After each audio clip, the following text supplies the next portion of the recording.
Hi hello friends, welcome back to MRL study studio ಚಾನಲ್ಗೆ ತಮಗೆಲ್ಲರಿಗೂ ಸ್ವಾಗತಿಸುತ್ತಾ ಇವತ್ತಿನ ತರಗತಿಯಲ್ಲಿ ನಾನು ಮೇಲಾಟಗಳು ಈ ಒಂದು ಗೇಮ್ಸಲ್ಲಿ ಹಡಲ್ಸ್ ಬಗ್ಗೆ ತರಗತಿಯನ್ನು ಮಾಡ್ತಾಯಿದ್ದೀನಿ. ಇದು ದೈಹಿಕ ಶಿಕ್ಷಕರ ಒಂದು ನೇಮಕಾತಿಗೆ ಇರುವಂಥ ಒಂದು ಪಠ್ಯಕ್ರಮವಾಗಿರ್ತೈತೆ. ವೈಯಕ್ತಿಕ ಆಟಗಳಲ್ಲಿ ಬರುವಂಥ ಒಂದು ಗೇಮ್ಸ್ ಇದು. ಮೇಲಾಟಗಳು ಅಂತೇಳಿ ನಾನು ಸ್ಟಾರ್ಟ್ ಮಾಡಿದ್ದೀನಿ. ಹಾಗೆ ಗ್ರೂಪ್ ಗೇಮ್ಸ್ಗಳು ಕೂಡ ಸ್ಟಾರ್ಟ್ ಮಾಡಿದ್ದೀನಿ. ಅಲ್ಲಿ ಒಂದು 10-12 ಕ್ಲಾಸ್ಗಳು ಅಂದರೆ 10-12 ಗೇಮ್ಸ್ ಬಗ್ಗೆ ನಾನು ಕ್ಲಾಸಸ್ ಮಾಡಿದ್ದೀನಿ. ಒಂದು 30-35 ಗೇಮ್ಸ್ ಇದ್ದಾವೆ. ಅದ್ರ ಬಗ್ಗೆ ಒಂದೊಂದಾಗಿ ಮಾಡ್ತಾ ಹೋಗ್ತೀನಿ. ಹಾಗಾಗಿ ಇವತ್ತು ಮೇಲಾಟಗಳಲ್ಲಿ ನಾವು ಹಡಲ್ಸ್ ಬಗ್ಗೆ ತಿಳ್ಕೊಳ್ಳೋಣ. ಮೇಲಾಟಗಳಲ್ಲಿ ಮುಖ್ಯವಾಗಿ ನಾವು 3 ಪ್ರಕಾರಗಳನ್ನು ನೋಡ್ತೀವಿ. ಒಂದು ಓಟಗಳು, ಜಿಗಿತಗಳು, ನೆಗೆತಗಳು ಅಂಥೇಳಿ. ಈ ಹಡಲ್ಸ್ ಬಂದುಬಿಟ್ಟು ಓಟಗಳಲ್ಲಿ ಬರ್ತೈತೆ. ಓಟಗಳಿಗೆ ಸಂಬಂಧಪಟ್ಟಂಥ ಒಂದು ತರಗತಿಯನ್ನು ಕೂಡ ನಾನು ಮಾಡಿದ್ದೀನಿ. ಯಾರು ನೋಡ್ಕೊಂಡಿಲ್ವೋ ಅದನ್ನು ನೋಡ್ಕೊಳ್ರಿ. ಇವಾಗ ಹಡಲ್ಸ್, ಈ ಒಂದು ಹಡಲ್ಸ್ನ ರಚನೆ ಯಾವ ರೀತಿ ಇರ್ತೈತೆ ಅಂತೇಳಿ ನೋಡಿರಿ. ಹಡಲ್ಸನ್ನು ಲೋಹ ಅಥವಾ ಇತರ ಸೂಕ್ತ ವಸ್ತುಗಳಿಂದ ರಚಿಸ್ತಾರೆ. ಹಡಲ್ಸ್ ಎದರಿಂದ ಮಾಡ್ತಾರೆ ಅಂದರೆ ಲೋಹ ಬಿಟ್ಟು ಬೇರೆ ಯಾವುದಾದ್ರೂ ಸೂಕ್ತ ಒಂದು ವಸ್ತುಗಳಿದ್ರೆ ಅದರಿಂದ ಕೂಡ ಹಡಲ್ಸನ್ನು ಮಾಡ್ತಾರೆ. ಇದರ ತುದಿಯು ಅಂದರೆ ಹಡಲ್ಸ್ನ ತುದಿಯು ಅಡ್ಡಪಟ್ಟಿ ಎದರಿಂದ ಮಾಡ್ತಾರೆ ಅಂದರೆ ಮರದಿಂದ ಅಥವಾ ಇತರ ಸೂಕ್ತ ವಸ್ತುಗಳಿಂದ ಇದನ್ನು ಕೂಡ ಮಾಡ್ತಾರೆ. ಅಡೆತಡೆಯ ಮಧ್ಯಭಾಗಕ್ಕೆ ಏನು ಮಾಡ್ತಾರೆ ಅಂದರೆ 3.6 ಕಿಲೋಗ್ರಾಮ್ ಸಮನಾದಂಥ ಒಂದು ತೂಕವನ್ನು ಇಳಿಬಿಟ್ಟರೆ ಅದು ಮುಗಿಚಿ ಬೀಳುವಂತಿರಬೇಕು. ಯಾಕಂದರೆ ಹಡಲ್ಸು ನಾವು ಓಡೋ ಟೈಮ್ನಾಗ ಟಚ್ಚಾಗಿ ಬೀಳಬೇಕು. ಅದು ಬೀಳಿಲ್ಲ ಅಂದರೆ ನಮಗೇನಾಗ್ತೈತಿ, ಇಂಜುರೀಸ್ ಆಗ್ತವೆ. ಅದಕ್ಕೋಸ್ಕರ ಅದು ಬೀಳುವಂತಿರಬೇಕು. ಅದು 3.6 ಕಿಲೋಗ್ರಾಮ್ದು ಇರಬೇಕು. ಕನಿಷ್ಠ 3.6 ಕಿಲೋಗ್ರಾಮ್ ಇರಬೇಕು. ಗರಿಷ್ಠ ಬಂದುಬಿಟ್ಟು 4 ಕಿಲೋಗ್ರಾಮ್ ಇರಬೇಕು. ಗರಿಷ್ಠ ಕೇಳಿದ್ರೆ 4 ಕಿಲೋಗ್ರಾಮು, ಕನಿಷ್ಠ ಕೇಳಿದರೆ 3.6 ಕಿಲೋಗ್ರಾಮ್ ಇರಬೇಕು. ಈಗ ಹಡಲ್ಸ್ನ ಅಳತೆ, ಹಡಲ್ಸ್ಗೆ ಅಡೆತಡೆ ಆಟ ಅಂತೇಳಿ ಕೂಡ ಕರಿತೀವಿ. ಹಡಲ್ಸ್ ಅಂದ್ರೆ ಒಂದೇ, ಅಡೆತಡೆ ಅಂದ್ರೆ ಒಂದೇ. ಈಗ ಹಡಲ್ಸ್ ರಚನೆ ನೋಡಿರಿ. ಇಲ್ಲಿಂದ ಇಲ್ಲಿಗೆ ಎಷ್ಟಿರ್ತೈತಿ ಹಡಲ್ಸ್ ಅಂದರೆ ಅದು 1.18 ಇಂದ 1.20 ಮೀಟ್ರ್ವರೆಗೆ ಇರ್ತೈತೆ. ಇಲ್ಲಿಂದ ಇಲ್ಲಿಗೆ. ಹಾಗಾದರೆ ಅಡೆತಡೆಯ ಪಾದದ ಗರಿಷ್ಠ ಉದ್ದ ಎಷ್ಟಿರ್ತೈತಿ? ಅಡೆತಡೆ ಪಾದ ಅಂತ ಕರಿತೀವಿ ಇದಕ್ಕೆ. ಇದು ಗರಿಷ್ಠ ಉದ್ದ ಎಷ್ಟಿರ್ತೈತೆ ಅಂತಂದರೆ 70 ಸೆಂಟಿಮೀಟ್ರ್ ಗರಿಷ್ಠ ಉದ್ದ ಇರ್ತೈತೆ. ಇದ್ರ ಎತ್ತರ ಎಷ್ಟಿರ್ತೈತಿ, ಇದು ಹೈಟ್ ಎಷ್ಟಿರ್ತದೆ ಅಂತ ನೋಡಿರಿ. ಇದು ಹೈಟ್ ಬಂದುಬಿಟ್ಟು ಗರಿಷ್ಠ ಎತ್ತರ ಎಷ್ಟಿರ್ತದೆ ಅಂದರೆ 1.26 ಮೀಟ್ರ್ ಇರ್ತೈತೆ. ಹಾಗಾದರೆ ಇದ್ರ ತೂಕ ಎಷ್ಟಿರ್ತೈತಪ್ಪ ಅಂತಂದರೆ ತೂಕ 10 ಕಿಲೋಗ್ರಾಮ್ಗಿಂತಲೂ ಕಡಿಮೆ ಇರಬಾರ್ದು, ಅಷ್ಟು ಇರಬೇಕು. 10 ಕಿಲೋಗ್ರಾಮ್ ಅಷ್ಟು ಇರಬೇಕು ಅಂತ ಅರ್ಥ. ಹಾಗಾದರೆ ದಪ್ಪ ಎಷ್ಟಿರ್ತೈತೆ ಅಂತ ಕೇಳಿದ್ರೆ ಇದ್ರ ದಪ್ಪ 1 ಸೆಂಟಿಮೀಟರ್ನಿಂದ 2.5 ಸೆಂಟಿಮೀಟರ್ವರೆಗೆ ಇದ್ರ ದಪ್ಪ ಇರಬೇಕು. ಈ ಒಂದು ಹಡಲ್ಸ್ಗೆ ಅಡ್ಡಪಟ್ಟಿ ಇರ್ತಲ್ಲ, ಈ ಒಂದು ಅಡ್ಡಪಟ್ಟಿ ಬಿಳಿ ಅಥವಾ ಕಪ್ಪು ಬಣ್ಣದ ಪಟ್ಟಿಯನ್ನು ಹಾಕಬೇಕು. ಇದು ಬಿಳಿ ಇರ್ತದೆ ಅಥವಾ ಕಪ್ಪು ಬಣ್ಣದ ಪೇಂಟನ್ನು ಮಾಡಿರ್ತಾರೆ ಇದಕ್ಕೆ. ಬಿಳಿ ಬಣ್ಣವು ಎಷ್ಟಿರಬೇಕು ಅಂದರೆ ಕನಿಷ್ಠ 22.5 ಸೆಂಟಿಮೀಟರ್ ಅಗಲ ಇರಬೇಕು.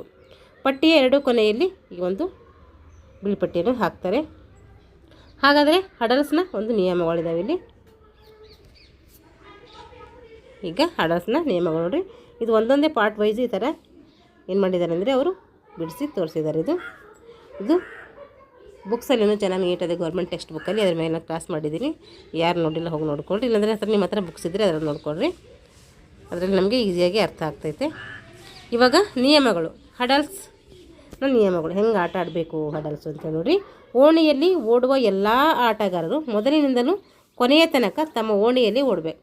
ಹಡಲ್ಸಲ್ಲಿ ಅದನ್ನು ಕೂಡ 400 ಟ್ರ್ಯಾಕಲ್ಲಿ ಈ ಹಡಲ್ಸನ್ನು ಓಡಿಸ್ತಾರೆ. ಯಾರ್ಯಾರಿಗೆ ಯಾವ್ಯಾವ ಓಣಿ ಕೊಟ್ಟಿರ್ತಾರೆ ಆ ಓಣಿಗಳ ಮೇಲೆ ಏನಿರ್ತಾರೆ ಅಂದರೆ ಹಡಲ್ಸ್ಗಳನ್ನು ಇಟ್ಟಿರ್ತಾರೆ. ಹಡಲ್ಸ್ ಆ ಒಂದು ಓಣಿಯಲ್ಲಿರುವಂಥ ಹಡಲ್ಸಿನ ಮೇಲೆ ಓಡಬೇಕು. ಅದು ಬಿಟ್ಬಿಟ್ಟು ನಮ್ಮ ಓಣಿಯಲ್ಲಿ ಇಟ್ಟಿರುವಂಥ ಹಡಲ್ಸನ್ನು ಬಿಟ್ಬಿಟ್ಟು ಬೇರೆ ಓಣಿಯಲ್ಲಿ ಓಡೋಂಗಿಲ್ಲ. ಹಾಗಾಗಿ ಇದು ನಿಯಮ ಏನಂದರೆ ತಮ್ಮ ಓಣಿಯಲ್ಲಿಯೇ ಓಡಬೇಕು ಅಂತ ಅರ್ಥ. ಯಾವುದೇ ಸ್ಪರ್ಧಿ ಈ ಕೆಳಕಂಡ ನಿಯಮಗಳನ್ನು ಉಲ್ಲಂಘನೆ ಮಾಡಿದ್ರೆ ಅವನೇನಾಗ್ತಾರೆ, ಅನರ್ಹಗೊಳಿಸ್ತಾರೆ. ಯಾವ್ಯಾವ ನಿಯಮ ಅವನು ಉಲ್ಲಂಘನೆ ಮಾಡೋಂಗಿಲ್ಲ ಅಂತಂದರೆ ಅಡೆತಡೆಯನ್ನು ಹಾರಿಕೊಂಡು ಹೋಗದಿದ್ದರೆ, ಅಂದರೆ ಹಡಲ್ಸನ್ನು ಹಾರ್ಕೊಂಡು ಹೋಗಬೇಕು. ಅವನು ಹಾರ್ಕೊಂಡು ಹೋಗಲಿಲ್ಲ ಅಂದರೆ ಅದು ಔಟ್, ಅನರ್ಹ ಅಂತ ಅರ್ಥ. ತಡೆಗೋಡೆಯನ್ನು ದಾಟಿಕೊಂಡು ಹೋಗಬೇಕು. ಹಾಗೂ ಹಾರಿಕೊಂಡು ಹೋಗೋ ಸಮಯದಲ್ಲಿ ಏನಾದರೂ ತನ್ನ ಕಾಲನ್ನು ಹಡಲ್ಸ್ನ ಅಡ್ಡಪಟ್ಟಿಯ ಸಮಮಟ್ಟದ ಕೆಳಗೆ ಮುಟ್ಟಿದರೆ, ಅಂದರೆ ಹಡಲ್ಸ್ ಅನ್ನು ಹೋಗುವಂಥ ಟೈಮಲ್ಲಿ ತನ್ನ ಕಾಲು ಏನು ಮಾಡ್ತೈತೆ ಅಡ್ಡಪಟ್ಟಿಗೆ ಸಮಪಟ್ಟದ ಕೆಳಗೆ ಏನಾದರೂ ಮುಟ್ಟಿದರೆ ಅಥವಾ ಸೈಡ್ನಿಂದ ಹಾರಿದರೆ ಏನಾಗ್ತಾರೆ, ಅವು ಕೂಡ ಅನರ್ಹಗೊಳಿಸ್ತಾರೆ. ಸೈಡಿಂದ ಹಾರಂಗಿಲ್ಲ, ಮಧ್ಯಭಾಗದಲ್ಲಿಯೇ ಹಾರಬೇಕು. ತನ್ನದಲ್ಲದ ಓಣಿಯಲ್ಲಿ ಹಡಲ್ಸನ್ನು ಹಾರಿದರೆ, ನಮ್ಮ ಓಣಿ ಬಿಟ್ಟು ಬೇರೆ ಓಣಿಯಲ್ಲಿ ಹಡಲ್ಸ್ ಹಾರಿದರೆ ಅವು ಕೂಡ ಅನರ್ಹಗೊಳಿಸ್ತಾರೆ. ಹಡಲ್ಸನ್ನು ಕೈಯಿಂದ ಅಥವಾ ಕಾಲಿನಿಂದ ಉದ್ದೇಶಪೂರ್ವಕವಾಗಿ ಬೀಳಿಸಿದರೆ ಅವು ಕೂಡ ಏನು ಮಾಡ್ತಾರೆ, ನಮಗೆ ಆ ಒಂದು ಗೇಮ್ಸಿಂದ ಅನರ್ಹಗೊಳಿಸ್ತಾರೆ. ಈಗ ನೀರಿನ ಹಡಲ್ಸ್, ನೀರಿನಲ್ಲಿ ಓಡುವಂಥ ಹಡಲ್ಸ್ ನೋಡಿದ್ದು ಇದು ಎಷ್ಟಿರ್ತೈತೆ, ನಿರ್ದಿಷ್ಟ ದೂರ ನೀರಿನಲ್ಲಿ ಇರುವಂಥ ಹಡಲ್ಸ್ ಅಂದರೆ 2000 ಮೀಟರ್ ಇರ್ತೈತೆ, 3000 ಮೀಟರ್ ಇರ್ತೈತೆ ಮತ್ತು 2000 ಮೀಟರ್ ಸ್ಟಿಪ್ಪಲ್ ಚೇಸ್ ಸ್ಪರ್ಧೆಯಲ್ಲಿ ಇರ್ತೈತೆ. ಇಲ್ಲಿ ನೋಡಿರಿ, 2000 ಮೀಟರ್ ಸ್ಟಿಪ್ಪಲ್ ಚೇಸ್ ಸ್ಪರ್ಧೆಯಲ್ಲಿ ಒಟ್ಟು ಎಷ್ಟು ಇರ್ತಾವ ಹಡಲ್ಸ್ ಅಂದರೆ 23 ಹಡಲ್ಸ್ ಇರ್ತವೆ. ಅಲ್ಲಿ 18 ಹಡಲ್ಸ್ ಏನಿರ್ತಾವೆ ಅಂತಂದರೆ ಹಡಲ್ಸ್ ಇರ್ತವೆ, ಅಲ್ಲಿ 5 ನೀರಿನ ಹಡಲ್ಸ್ ಇರ್ತವೆ. 5 ನೀರಿನ ಹಡಲ್ಸು, 18 ಹಡಲ್ಸ್ ಇರ್ತವೆ. 2 ಸೇರಿಸಿದ್ರೆ ಎಷ್ಟು ಆಗ್ತೈತಿ, ಇಲ್ಲಿ 23 ಆಗ್ತೈತಿ. ಈ 3000ದಲ್ಲಿ ಸ್ಟಿಪ್ಪಲ್ ಒಂದು ಚೇಸ್ನಲ್ಲಿ ಎಷ್ಟಿರ್ತಾವೆ ಅಂದರೆ 28 ಹಡಲ್ಸ್ ಇರ್ತವೆ. ಅದರಲ್ಲಿ ನೀರಿನಲ್ಲಿರುವಂಥ ಹಡಲ್ಸ್ ಎಷ್ಟಂದರೆ, ಅದರಲ್ಲಿ ನೀರಿನ ಹಡಲ್ಸ್ ಅಂತ ಕರಿತೀವಿ, ಅವು ಎಷ್ಟಿರ್ತಾವೆ ಅಂದರೆ 7 ಇರ್ತವೆ. 2 ಸೇರಿಸಿದ್ರು ಕೂಡ ಎಷ್ಟಾಗ್ತೈತಿ, ಇಲ್ಲಿ 35 ಹಡಲ್ಸ್ ಆಗುತ್ತೆ. ಹಾಗಾದರೆ 2000 ಮೀಟರ್ದಲ್ಲಿ ಎಷ್ಟಿರ್ತದೆ ಅಂದರೆ 23 ಇರ್ತವೆ. ಹಾಗೆ 3000ದಲ್ಲಿ ಎಷ್ಟಿರ್ತವೆ ಅಂತ ಕೇಳಿದ್ರೆ ಅಲ್ಲಿ 35 ಹಡಲ್ಸ್ ಇರ್ತವೆ. ಇದು ಕೇಳ್ತಾರೆ ಎಕ್ಸಾಮಲ್ಲಿ, ನೆನ್ಪಿಟ್ಕೋಬೇಕು. ಇವಾಗ 3 ಮೀಟರ್ ಓಟದ ಸ್ಪರ್ಧೆಯಲ್ಲಿ ಒಂದು ಸುತ್ತಿನ ಎಷ್ಟು ಹಡಲ್ಸ್ ಇರ್ತವೆ ಅಂದರೆ, 3 ಸುತ್ತಿನ ಒಂದು ಓಟದ ಸ್ಪರ್ಧೆಯಲ್ಲಿ ಒಂದು ಸುತ್ತಿನಲ್ಲಿ 5 ಹಡಲ್ಸ್ ಇರ್ತವೆ ಮತ್ತು ಅದರಲ್ಲಿ 4ನೆಯದು ನೀರಿನ ಅಡೆತಡೆ ಇರ್ತೈತೆ. ಇದರಲ್ಲಿ 4ನೆಯದು ಯಾವುದು ಇರ್ತದೆ, ನೀರಿನ ಒಂದು ಹಡಲ್ಸ್ ಇರ್ತೈತೆ. ಈ ಒಂದು ಅಡೆತಡೆಯಲ್ಲಿ ಒಂದು ಸುತ್ತಿನಲ್ಲಿ ಎಷ್ಟಿರ್ತವೆ, 5 ಇರುವಂತೆ ಸಮಾನಾಂತರ ದೂರದಲ್ಲಿ ಇರ್ತಾರೆ ಇವರು. ಒಂದು ಸಮೀಪ ಒಂದು ದೂರ ಇರೋದಿಲ್ಲ, 2 ಅಷ್ಟು 5 ಕೂಡ ಏನಾಗಿರಬೇಕು, ಸಮಾನಾಂತರ ದೂರದಲ್ಲಿಯೇ ಇಟ್ಟಿರಬೇಕು ಅಂತ ಅರ್ಥ. ಒಂದು ಅಡೆತಡೆಗೂ ಇನ್ನೊಂದು ಅಡೆತಡೆಗೂ ನಡುವಿನ ಅಂತರ ಎಷ್ಟಿರಬೇಕು, ಹಾಗಾದರೆ ಮೆಜರ್ಮೆಂಟ್ ಹಾಕಿಡ್ತಾರೆ. ಎಷ್ಟಿರಬೇಕಂದ್ರೆ 1/5 ಇರಬೇಕು. ಈ ರೀತಿ ಮೆಜರ್ಮೆಂಟಲ್ಲಿ ನಾವು ಇಡಬೇಕು. ಅದು ಇವಾಗ ಎತ್ತರ, ಪುರುಷರ ಒಂದು ಹಡಲ್ಸ್ ಎಷ್ಟಿರ್ತದೆ ನೋಡಿರಿ.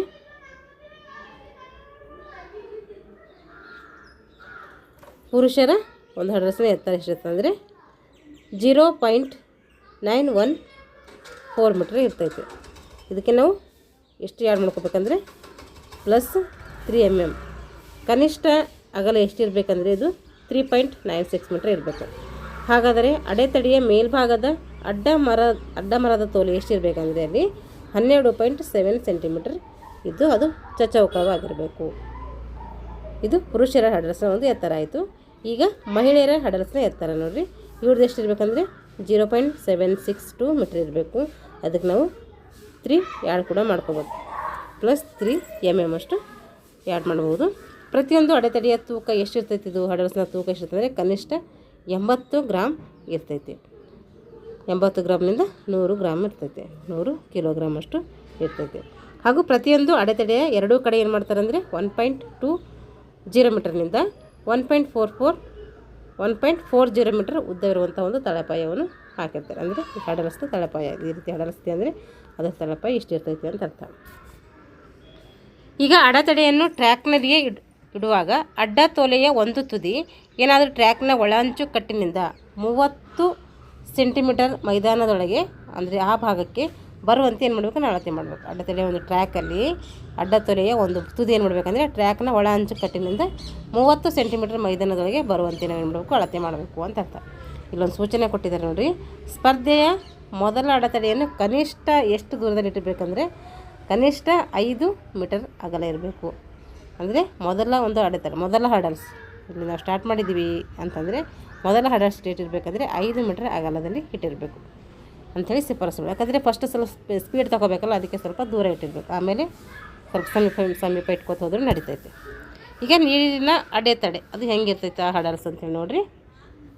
ಇದರಲ್ಲಿ ಸಾಮಾನ್ಯ ಅಡೆತಡೆಯು ಸೇರಿ 3.66 ಮೀಟರ್ ಉದ್ದ ಇರ್ತೈತೆ ಹಾಗೂ ಅಗಲ ಇರುವಂಥದ್ದು ಚೌಕ ಇರ್ತೈತೆ. ನೀರಿನ ಅಡೆತಡೆಯ ಮುಂದೆ ನೀರಿನ ಆಳ ಎಷ್ಟಿರಬೇಕು ಅಂದರೆ 70 ಸೆಂಟಿಮೀಟರ್ ಆಳ ಇರಬೇಕು. 30 ಸೆಂಟಿಮೀಟರ್ ದೂರದವರೆಗೆ ಈ ಒಂದು ನೀರಿಂದು ಹಡಲ್ಸ್ ಇರಬೇಕು. ನೀರಿನ ಅಡೆತಡೆಯ ತಳಭಾಗದಲ್ಲಿ 25 mm ದಪ್ಪಕ್ಕೆ ಮೀರದಂತೆ ಮತ್ತು 3.66 ಅಗಲ ಮತ್ತು 2.50 ಮೀಟರ್ ಉದ್ದ ಇರಬೇಕು. ಇದು ಸೂಕ್ತ ವಸ್ತುವಿನಿಂದ ಮಾಡಿದಂತಹ ಕುಷನ್ ರೀತಿಯ ಚಾಪೆ ಹಾಕಿರಬೇಕು. ಈ ರೀತಿ ಏನೇನು ಹೇಳಿರ್ತಾರೆ ಆ ರೀತಿಯಲ್ಲಿ ಏನಿರಬೇಕು, ನಾವು ಒಂದು ನೀರಿನ ಅಡೆತಡೆ ಒಂದು ಹಡಲ್ಸ್ ಏನು ಮಾಡಬೇಕು, ನಾವು ಹಾಕಿರಬೇಕು. ಇಷ್ಟು ಹಡಲ್ಸ್ ಬಗ್ಗೆ ನಾವು ತಿಳ್ಕೊಂಡಿದ್ವಿ. ಮುಂದಿನ ತರಗತಿಯಲ್ಲಿ ರಸ್ತೆ ಓಟದ ಸ್ಪರ್ಧೆಗಳ ಬಗ್ಗೆ ತಿಳ್ಕೊಳ್ಳೋಣ. ಇದು ಮೇಲಾಟದಲ್ಲಿ ಬರ್ತೈತೆ. ಆ ಕಡೆ ಮೇಲಾಟ ಅಂದರೆ ಮೇಲಾಟಗಳು ಬರೋ ಹೇಳ್ತೀವಿ, ಹಾಗೆ ಗ್ರೂಪ್ ಗೇಮ್ಸಲ್ಲಿ ಕೂಡ ಬರೋವು ನಾನು ಒಂದೊಂದಾಗಿ ಹೇಳ್ತಾ ಹೋಗ್ತೀನಿ. ಈಗ ಅಲ್ಲಿ ಇಲ್ಲಿ ಇದು ಕನ್ಫ್ಯೂಷನ್ ಮಾಡ್ಕೊಬಾರ್ದು, ಅಲ್ಲೇನು ಗ್ರೂಪ್ ಗೇಮ್ಸಲ್ಲಿ ಆಮೇಲೆ ಇದು ಅಂಥೇಳಿ. ಯಾಕೆಂದರೆ ಅವು ವೈಯಕ್ತಿಕ ಆಟಗಳು ಬೇರೆ, ಇವುದು ವೈಯಕ್ತಿಕ ಆಟಗಳು, ಅವು ಗ್ರೂಪ್ಸ್ ಆಟಗಳು. ಹಾಗಾಗಿ ನಾವು ಎರಡೂ ಕೂಡ ಸ್ಟಾರ್ಟ್ ಮಾಡಿದ್ದೀನಿ. ಯಾರೆಲ್ಲ ದೈಹಿಕ ಶಿಕ್ಷಣ ಶಿಕ್ಷಕರ ಒಂದು ನೇಮಕಾತಿಗೆ ಪೂರ್ವ ಸಿದ್ಧತೆ ಮಾಡ್ಕೊಳ್ತಿದ್ರು ಅವರು ಈ ಒಂದು ತರಗತಿಯನ್ನು ಬಳಸ್ಕೊಳ್ಳಿ ಅಂತ ಹೇಳ್ತಾ ಇಲ್ಲಿಗೆ ಈ ತರಗತಿಯನ್ನು ಮುಗಿಸ್ತಾ ಇದ್ದೀನಿ. ಎಲ್ಲರಿಗೂ ಧನ್ಯವಾದಗಳು.